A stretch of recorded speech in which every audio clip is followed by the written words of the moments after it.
Halo semuanya, perkenalkan nama saya Bimanyu Priyo Widakto dengan NIM 23201245 dengan dosen pengampu Pak Muhammad Zainuddin, Teknik Informatika. Pada kesempatan hari ini kita akan belajar tentang salah satu algoritma penjadwalan CPU, yaitu Sorted Job First atau SJF. Pada materi kali ini kita akan membahas mulai dari konsep dasar hingga penerapan dalam kehidupan sehari-hari. Jadi diharapkan kalian untuk menyimak video ini sampai akhir. Sebelum kita masuk ke pembahasan materi tentang FJF, alangkah baiknya kita memahami dulu tentang apa itu penjadwalan CPU. Penjadwalan CPU adalah mekanisme yang digunakan oleh sistem operasi untuk menentukan tugas atau program yang mana yang akan menggunakan CPU pada suatu waktu. Dalam sistem komputer, banyak program berjalan secara bersamaan, sehingga OS perlu mengatur CPU agar setiap program mendapatkan giliran secara adil. Tujuan utama dari penjadwalan ini adalah untuk meningkatkan efisiensi dan kecepatan sistem. Dan fungsi utama atau fungsi penting dari penjadwalan CPU ini adalah memastikan bahwa CPU selalu digunakan secara optimal dengan menjalankan setidaknya satu proses yang siap bekerja ketika CPU tidak sibuk. Oke, kita masuk ke slide berikutnya. Apa sih perlunya algoritma penjadwalan CPU ini? Dalam multiprogramming, jika penjadwalan jangka panjang memilih beberapa proses pengikatan, maka sebagian besar waktu CPU tetap menganggur atau statusnya menunggu. Fungsi program yang efektif adalah untuk meningkatkan pemanfaatan sumber daya. Jika sebagian besar sistem operasi mengubah statusnya dari performa menjadi menunggu, maka selalu ada kemungkinan kegagalan dalam sistem. Jadi untuk meminimalisir kegagalan ini, OS perlu menjadwalkan tugas agar dapat memanfaatkan CPU secara maksimal dan menghindari kemungkinan kegagalan. Oke, kita masuk ke slide berikutnya. Dalam algoritma penjadwalan CPU, secara umum ada dua jenis penjadwalan CPU. Ada penjadwalan primitif dan ada penjadwalan non-primitif. Penjadwalan primitif adalah penjadwalan yang digunakan ketika suatu proses peralihan dari status berjalan ke status siap atau dari status menunggu ke status siap. Dan penjadwalan non-primitif adalah penjadwalan yang digunakan ketika suatu proses berakhir atau ketika suatu proses beralih ke status berjalan ke status menunggu. Oke, kita akan masuk ke pemahaman dari konsep dasar FJF. Algoritma FJF bekerja dengan memilih proses yang memiliki waktu eksekusi yang paling singkat atau yang tersingkat. Pada metode non-primitif, proses yang telah dipilih akan berjalan hingga selesai meskipun ada proses baru yang waktunya lebih singkat atau waktu eksekusinya lebih singkat atau lebih pendek. Jadi, proses yang baru masuk tidak akan langsung dieksekusi. Jadi mengeksekusinya secara bergantian dari awal hingga akhir. Jadi meskipun masuknya baru, jadi nggak dieksekusi terlebih dahulu. Untuk lebih jelasnya, mari kita lihat perbedaan antara FJF non-primitif dan FJF primitif atau Shortest Remaining Time First atau SRTF. Oke, kita akan masuk ke slide apa sih perbedaan dari SJF, non-primitif dan primitif. Yang pertama dari non-primitif. Algoritma non-primitif memilih proses dengan waktu eksekusi yang paling singkat dan menjalankan hingga selesai. Tanpa gangguan. Bentar, kok beda ini tampilannya. Hey. Oke, kita akan masuk ke slide tentang apa perbedaan dari FJF non-primitif dan FJF primitif. Oke, dari non-primitif dulu. Algoritma non-primitif memilih proses dengan waktu eksekusi yang paling singkat dan menjalankannya hingga selesai tanpa ada gangguan. Cara kerjanya, ketika CPU sudah memilih satu proses tersebut akan berjalan hingga selesai bahkan jika proses lain yang lebih singkat datang di tengah-tengah eksekusi. Kelebihannya, lebih sederhana karena tidak perlu sering melakukan konteks switching, sehingga overhead sistem berkurang. Kekurangan dari non-primitive, tidak fleksibel karena tidak bisa mengakomodasi proses baru yang lebih singkat. Proses dengan waktu lebih lama mungkin tetap berjalan, meskipun ada proses singkat yang baru datang. Oke, contoh kasus dari non-primitive. Jika proses A dengan waktu eksekusi 10 menit, waktu sedang berjalan, dan kemudian proses B dengan waktu 3 menit tiba, proses A akan tetap dilanjutkan sampai selesai. Oke, kita masuk ke tentang SJF primitive. Dalam primitive FJS, CPU selalu memilih proses dengan sisa waktu eksekusi terpendek. Jika ada proses baru yang memiliki sisa waktu lebih singkat dari proses yang telah berjalan, maka CPU akan mengalihkan eksekusi ke proses baru tersebut. Cara kerjanya, CPU akan secara aktif memeriksa setiap proses baru yang datang dan menginterupsi proses yang sedang berjalan jika proses baru tersebut memiliki waktu eksekusi yang lebih singkat. Kelebihannya, lebih optimal untuk mengurangi waktu tunggu rata-rata, terutama dalam sistem di mana proses baru sering muncul. Kekurangannya adalah lebih kompleks dan memiliki lebih banyak overhead karena seringnya terjadi konteks switching yang membutuhkan waktu ekstra untuk berpindah antara proses. Dan contoh kasus dari SJF primitive, jika proses A memiliki waktu 10 menit yang sedang berjalan dan proses B memiliki waktu 3 menit tiba, proses A akan ditangguhkan dan proses B akan langsung dijalankan.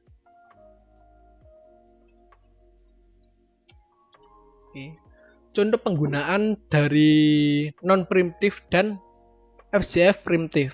Yang pertama dari non-primitive SJF, cocok untuk sistem batch yang dimana proses berjalan tidak perlu sering ditunggu atau tidak perlu menunggu waktu prosesnya. Terus yang primitive FJF cocok digunakan untuk sistem yang dinamis seperti sistem operasi waktu nyata di mana efisiensi dan responsif cepat sangat penting. Primitive FJF cocok untuk digunakan sistem yang dinamis seperti sistem operasi waktu nyata di mana efisiensi dan responsif cepat sangat penting. Oke, kita masuk ke apa sih kelebihan dan kekurangan dari FJF. Yang pertama adalah waktu tunggu rata-rata yang rendah.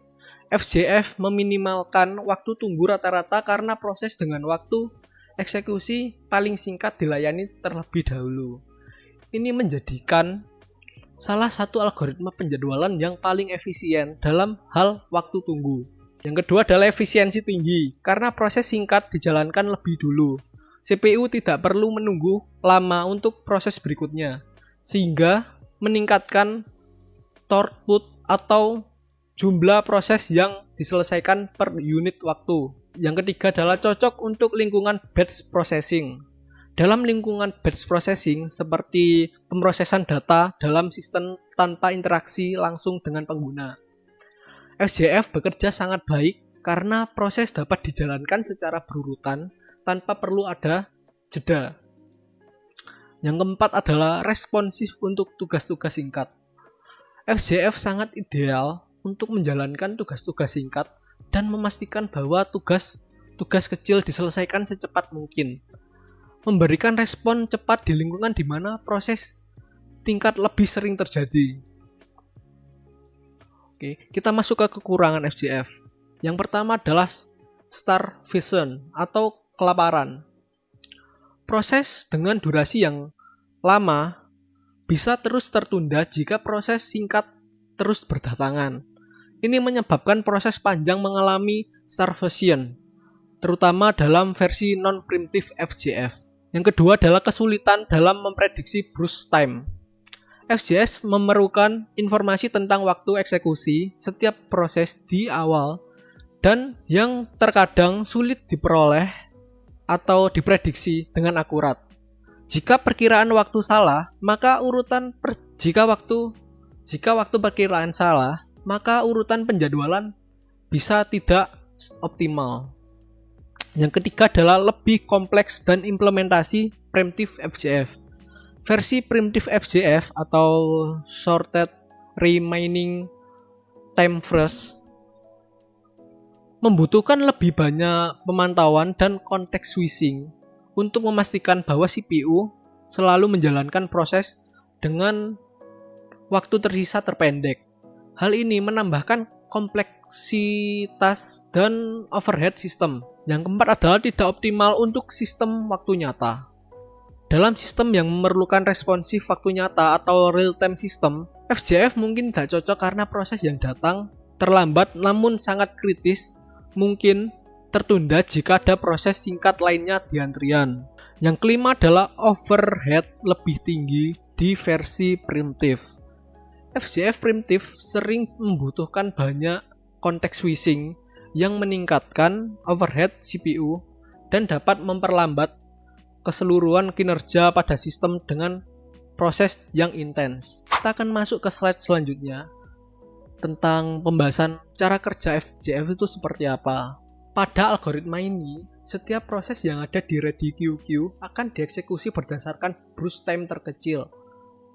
Hal ini mengakibatkan waiting time yang pendek untuk setiap proses dan karena hal tersebut, maka waiting time rata-rata juga pendek. Sehingga dapat dikatakan bahwa algoritma ini adalah algoritma yang optimal. Di sini saya akan memberikan contoh soal dari FGF ini. Diketahui terdapat 5 unit antrian yaitu A, B, C, D, E dengan waktu tiba semuanya adalah 0. Ini ya waktu tiba C. Lama eksekusi antara lain adalah 5, 2, 6, 8, dan 3. Oke. Di FGF sebelum kita mengerjakan kita harus mengurutkan terlebih lama. Kita akan mengurutkan terlebih dahulu lama eksekusinya dari yang tercepat eksekusinya ke yang terlama. Kalau di Excel kita blok semua dulu ini, kita masuk ke sort and filter, kita custom sort. Sorted by kita kan mau lama eksekusi. Kalau kita oke.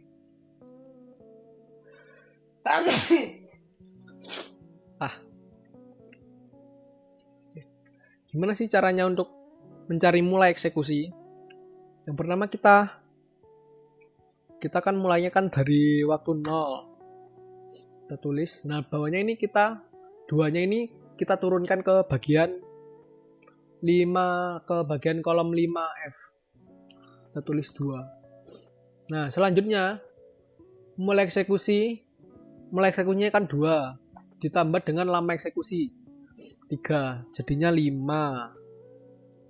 Oke. Mulai eksekusi tadi 5 ditambah 5 10 16. Kita akan mencari waktu tunggunya dengan rumus D dikurangi C. Ini ya D. Waktu tibanya kan 0. Jadi kita langsung tulis saja. Sama seperti di mulai eksekusi. 0.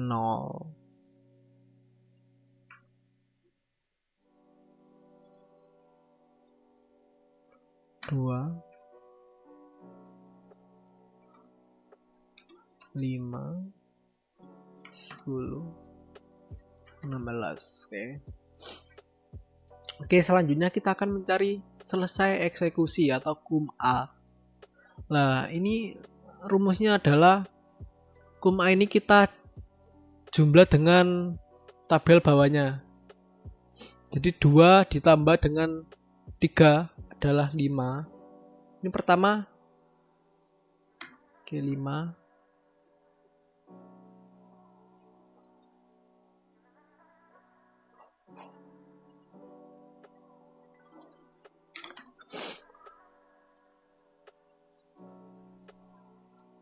Pertama kita tulis dulu 2. Selanjutnya adalah 2 ditambah dengan 3. adalah 5. Selanjutnya adalah 5 ditambah dengan 5, 10. Selanjutnya adalah 10 ditambah dengan 16. Selanjutnya adalah 16 ditambah dengan 8. Oke, selanjutnya kita akan mencari TA. Rumus dari TA adalah A ditambah dengan B. A itu adalah lama eksekusi ditambah dengan waktu tunggu.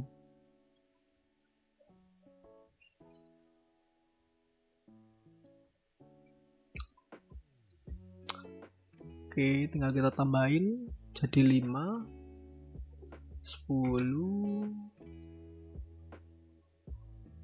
16,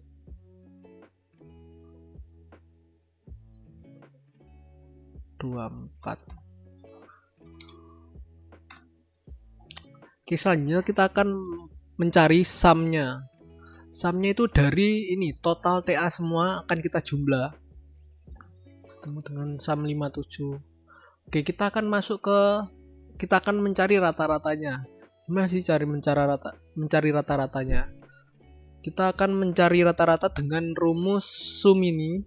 Sum akan kita bagi dengan jumlah prosesnya. Kita kan tadi pakai A, B, C, D, dan E. Jadi kan ada 5. Jadi sum tadi dibagi dengan 5.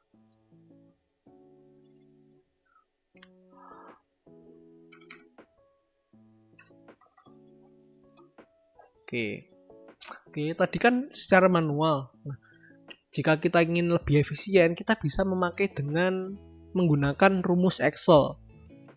Penggunanya simpel sekali menurut saya.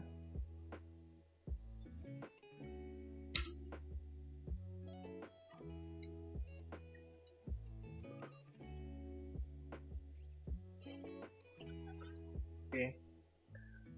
Jadi kita urutkan langsung. Enaknya kalau pakai rumus itu bisa langsung kerubah. Jadi kita custom sort, sorted by. Ntar ini kok nggak muncul.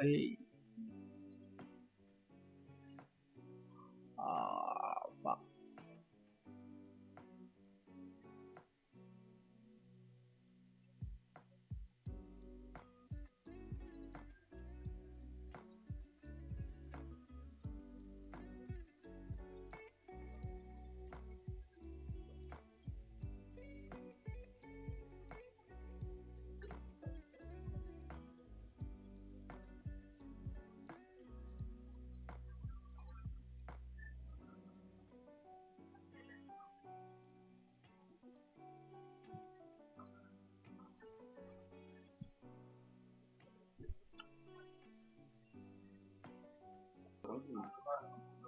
Oke, kita akan mengurutkan dulu.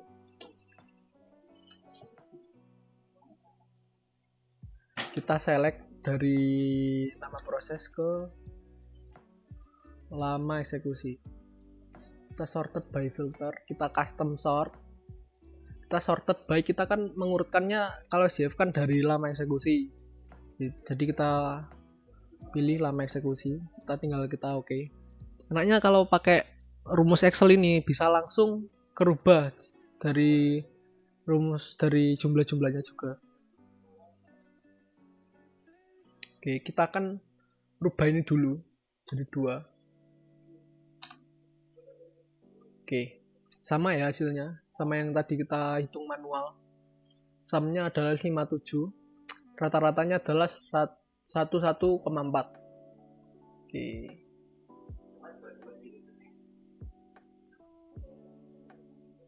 Ya, untuk rumusnya seperti ini. Rata-ratanya seperti ini kalau jika kita menggunakan rumus Excel.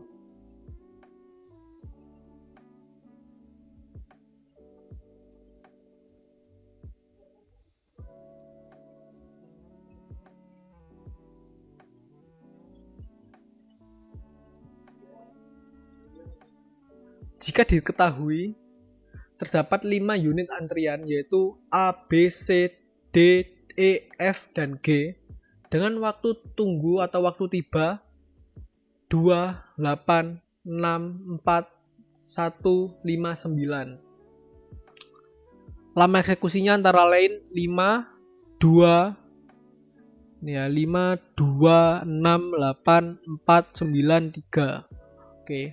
Di sini kita akan lebih efisien menggunakan rumus Excel ya. Kalau rumusnya sebenarnya sama kayak tadi yang manual, yang contoh soal 1. Kita tinggal sorted aja. Caranya sama seperti tadi. Kita blok, kita sorted and filter, kita custom sort, kita sorted by lama eksekusi. Oke, kita tinggal oke.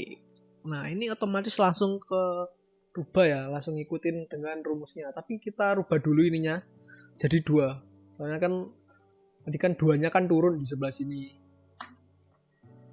Oke, 2. Nah, seperti ini.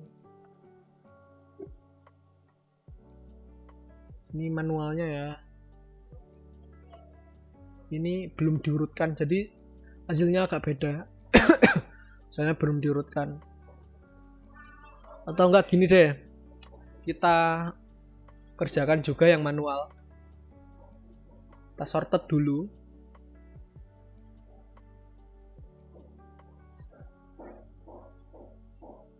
Kita sorted dulu.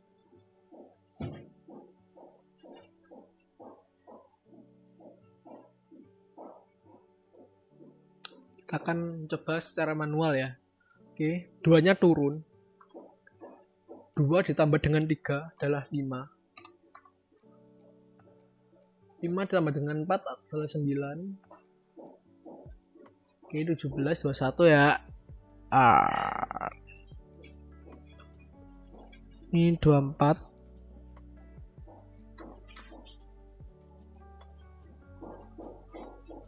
30. 38.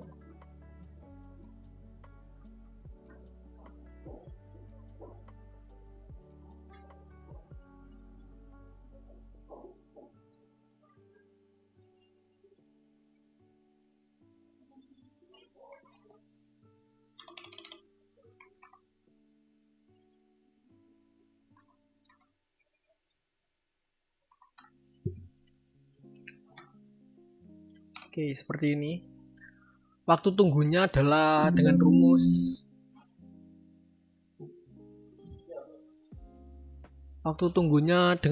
kita cari waktu tunggunya dengan rumus D dikurangi dengan C. D ini dikurangi dengan C waktu tunggunya. Kan minus 2. Hasilnya kan iya kan 7, oke. Oke, ini 4.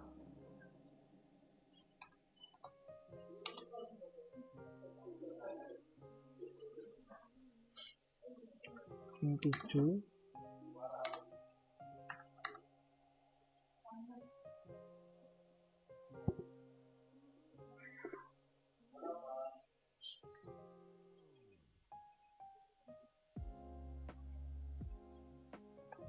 Ini 8.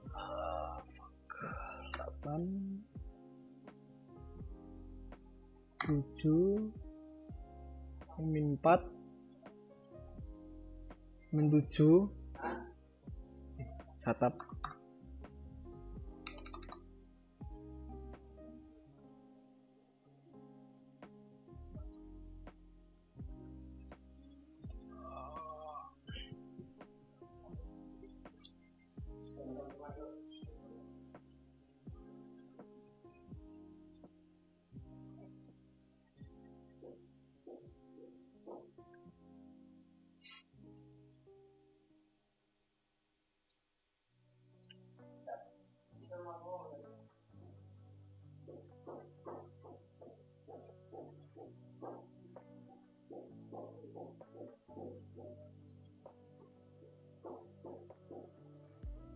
Oke, di sini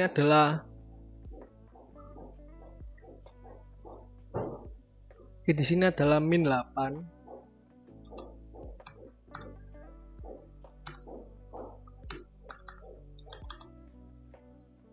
Min 7.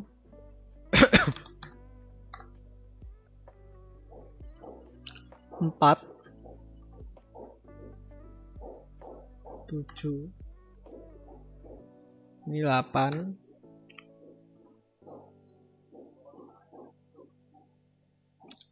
ini adalah 16, ini adalah 23. Oke, kita akan cari kum A-nya.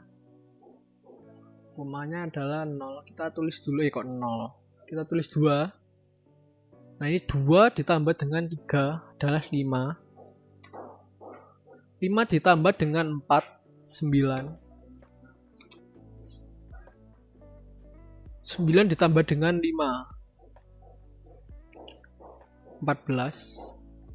14 ditambah dengan 6, 20. 20 dengan 8, 28. 28 dengan 9, 37. Oke.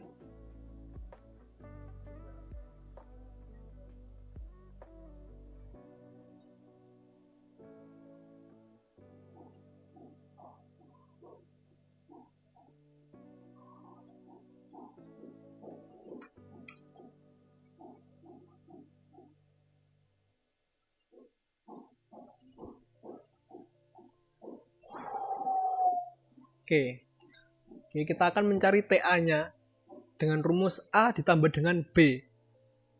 A ini lama eksekusi ditambah dengan waktu tunggu.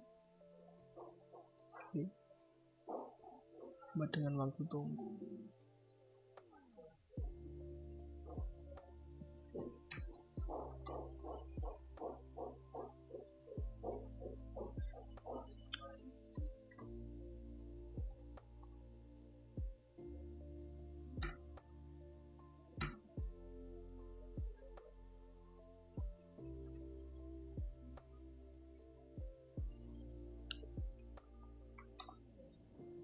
Empat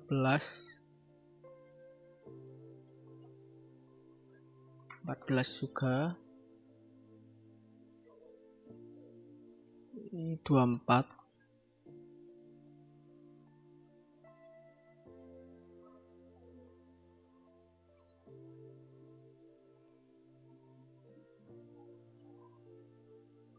12, 14,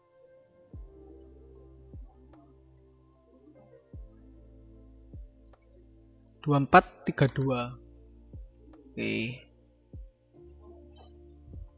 Samnya ini kita tambah semua.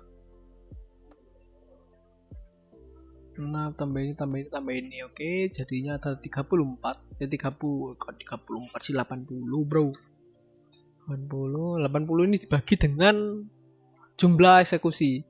Jumlah nama prosesnya, jumlah prosesnya. Ada 7, berarti dibagi dengan 7. 80 bagi dengan 7. Hasilnya adalah ini 11,4.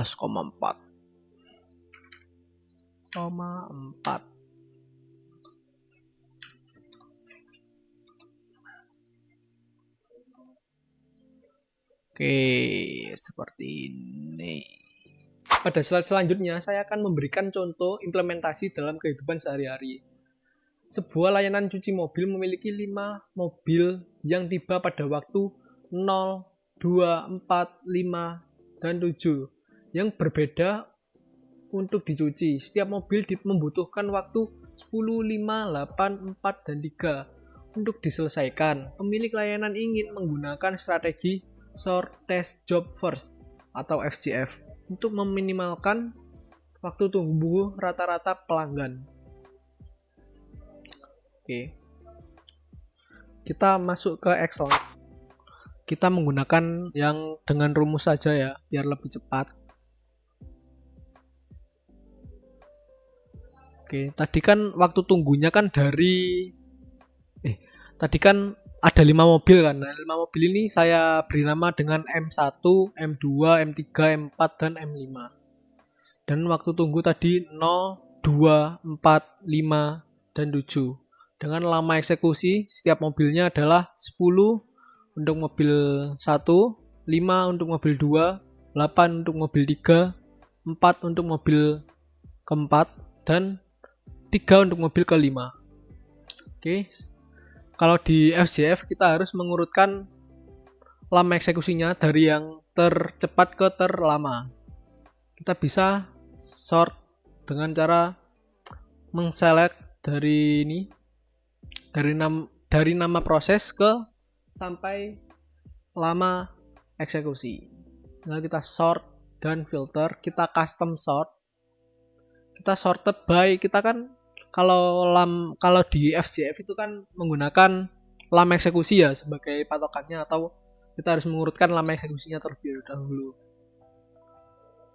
Oke, kita urutkan dari lama eksekusinya. Kita tinggal oke. Enaknya kalau menggunakan rumus Excel tuh langsung berubah. Wow, magic. Nah, ini tinggal kita rubah saja terlebih dahulu. 3-nya kan harusnya kan turun, jadi tinggal kita rubah 10 menjadi 3. Kita enter. Nah, ininya langsung berubah. Oke, seperti itu.